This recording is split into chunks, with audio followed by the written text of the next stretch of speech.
FEMSA presenta.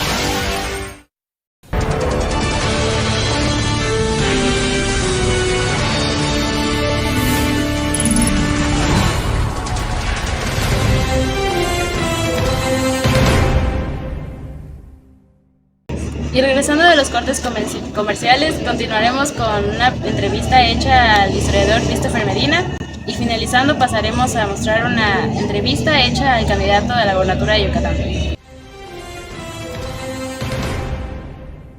Estamos acompañados del señor Christopher Medina, que nos responderá algunas preguntas.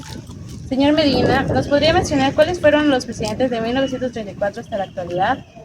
Sí, a principios del siglo XX, en los años de 1944 y 1940, se encontraba en funciones el presidente Lázaro Cárdenas del Río.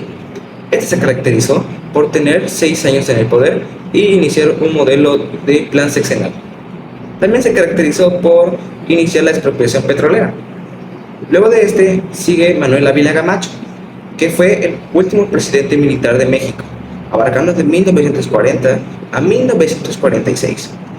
Y a continuación tenemos al presidente Miguel Alemán Valdés, que fue en su contraparte el primer presidente civil, abarcando de 1946 a 1952. A mediados del siglo XX, en los años de 1952 a 1958, el presidente en funciones Adolfo Ruiz Cortines cambió a México de un modelo económico, pasando a uno industrial a uno estabilizador. Luego, el presidente Adolfo López Mateos se caracterizó por la fundación del ISSSTE y la creación del Museo Nacional de Antropología de 1958 a 1964. Luego, el presidente Gustavo Díaz Ordaz, de los años 1964 a 1970, se caracterizó por los sucesos de Tlatelolco y los Juegos Olímpicos del 68. Durante todo el siglo XX, también pudimos tener presidentes como Luis Echeverría Álvarez, José López Portillo, Miguel de la Madrid, el primer presidente teocrático, Carlos Salinas de Gortari y Ernesto Zedillo. De igual manera podemos mencionar a presidentes que estuvieron en funciones a principios del siglo XXI, como Vicente Fox, que estuvo del 2000 al 2006, Felipe Calderón, que estuvo del 2006 al 2012, y Enrique Peña Nieto, que estuvo del 2012 al 2018. De todos los que nos ha mencionado, ¿podría hablarnos específicamente de uno que haya hecho un suceso importante? Con mucho gusto. Me gustaría hablar con ustedes la expropiación petrolera que se dio origen en el sexenio de Lázaro Cárdenas. Antes de la expropiación, la industria petrolera mexicana estaba controlada en gran medida por compañías extranjeras, principalmente estadounidenses y británicas. Estas compañías habían obtenido concesiones para explotar yacimientos de petróleo en México, pero se beneficiaban enormemente de los recursos del país, mientras que los mexicanos recibían una pequeña parte de las ganancias y enfrentaban condiciones laborales injustas.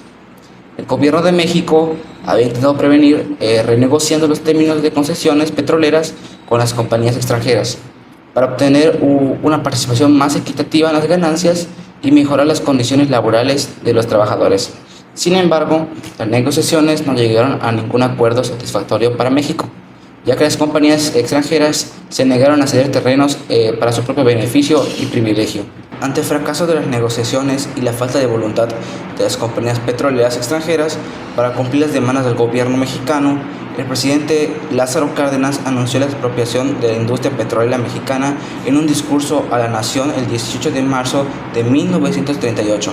En su discurso, Cárdenas declaró que el petróleo mexicano pertenecía al pueblo mexicano y que el gobierno estaba tomando medidas para recuperar control de los recursos del país. Tras el anuncio de la expropiación, el gobierno mexicano tomó el control de las instalaciones petroleras de las compañías, incluyendo pozos, refinerías y otros activos.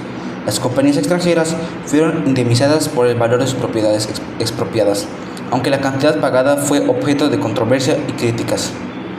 Luego, como resultado de la expropiación, el gobierno creó Petróleos Mexicanos, Pemex, una empresa estatal encargada de la expropiación, producción, refinación y distribución del petróleo mexicano. Pemex se convirtió en la principal empresa petrolera del país y un símbolo de soberanía nacional y orgullo mexicano. La expropiación marcó un hito en la historia de México, fortaleciendo la identidad nacional y el control soberano de los recursos del país. Yo creo que fue un buen presidente y colaboró para la construcción del México actual. Señor candidato, por favor, ¿nos podría mencionar algún problema en la actualidad que sufre México? Hay tres problemas que sufre México.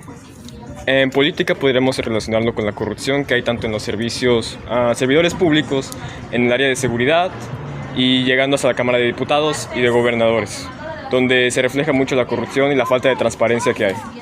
Ahora, si nos vamos en el lado económico, podemos encontrar una mala inflación en México, un problema de inflación en el cual no se han llegado a tener buenos ámbitos y objetivos a poder contrarrestarla y poder llegar a un mejor rendimiento económico, tanto en el Estado como en el país. ¿Y usted cree que estos problemas tengan alguna solución? Sí, una solución que podemos encontrar tanto en la de la política como es contrarrestar la corrupción es penalizar más los actos de corrupción, llevar a cabo tácticas para poder hacer que sea más transparente y que se llegue a una mejor conclusión en dónde se va o se destina el dinero del pueblo. Señor candidato, ¿usted cree que los problemas han disminuido o aumentado durante estos años? Yo diría que un 50 y 50. ¿Por qué les digo así? Un 50 y 50 porque se han detectado esos problemas, más no se han encontrado una mejor resolución o una mejor forma de resolucionarlo, llegando al objetivo. Última pregunta al presidente, candidato a la presidencia. ¿Usted se siente orgulloso de ser mexicano? Sí, me siento muy orgulloso, la verdad, de ser mexicano, ya que tenemos una cultura muy, muy grande, gastronómicamente hablando, en cuestión de folclore, cosas así que hacen que me sienta con una gran identidad y no quiera dejar de ser mexicano. Muchas gracias, candidato.